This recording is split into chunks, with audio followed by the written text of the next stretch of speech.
Débora y Barak derrotan a Sísara. Después de la muerte de Ahud, los hijos de Israel volvieron a hacer lo malo ante los ojos de Jehová. Y Jehová los vendió en mano de Jabín rey de Canaán, el cual reinó en Jase, y el capitán de su ejército se llamaba Sísara, el cual habitaba en Aroset Goim. Entonces los hijos de Israel clamaron a Jehová, porque aquél tenía 900 carros cerrados, y había oprimido con crueldad a los hijos de Israel por 20 años. Gobernaba en aquel tiempo a Israel una mujer, Débora, profetisa, mujer de Lapidet, y acostumbraba sentarse bajo la palmera de Débora, entre Ramá y Betel, en el monte de Efraín, y los hijos de Israel subían a ella a juicio.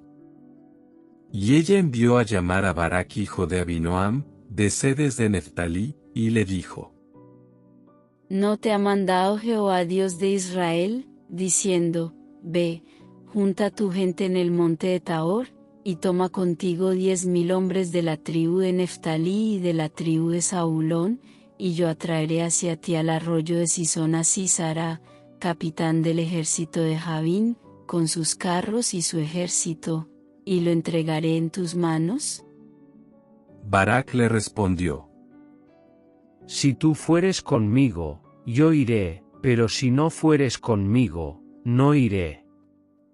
Ella dijo: Iré contigo, mas no será tuya la gloria de la jornada que emprendes, porque en mano de mujer venderá Jehová a Sísara.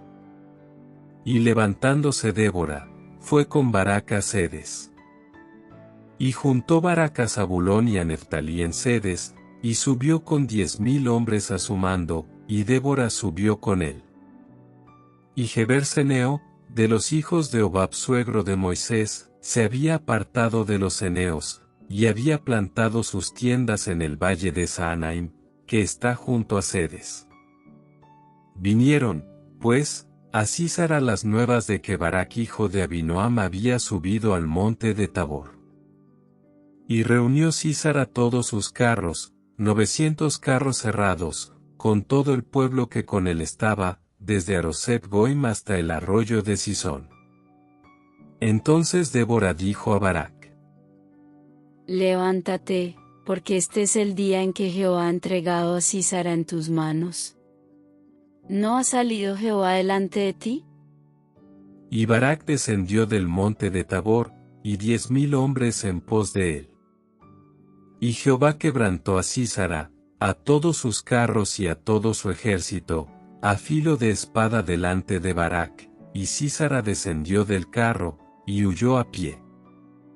Mas Barak siguió los carros y el ejército hasta Aroset Goim, y todo el ejército de Sísara cayó a filo de espada, hasta no quedar ni uno. Y Sísara huyó a pie a la tienda de Jael mujer de Heber-Ceneo, porque había paz entre Jabín rey de Jase y la casa de Heber-Ceneo. Y saliendo Jael a recibir a Sísara, le dijo: Ven, señor mío, ven a mí, no tengas temor. Y él vino a ella a la tienda, y ella le cubrió con una manta. Y él le dijo: Te ruego me des de beber un poco de agua, pues tengo sed. Y ella abrió un odre de leche y le dio de beber, y le volvió a cubrir. Y él le dijo: Estate a la puerta de la tienda, y si alguien viniere, y te preguntare, diciendo, ¿hay aquí alguno?, tú responderás que no. Pero Jael mujer de Heber tomó una estaca de la tienda, y poniendo un mazo en su mano, se le acercó calladamente y le metió la estaca por las sienes, y la enclavó en la tierra, pues él estaba cargado de sueño y cansado, y así murió. Y siguiendo Barak a Sísara, Jael salió a recibirlo, y le dijo: Ven, y te mostraré al varón que tú buscas. Y él entró donde ella estaba, y aquí Sísara yacía muerto con la estaca por la sien. Así abatió Dios aquel día a Jabín, rey de Canaán, delante de los hijos de Israel. Y la mano de los hijos de Israel fue endureciéndose más y más contra Jabín rey de Canaán, hasta que lo destruyeron.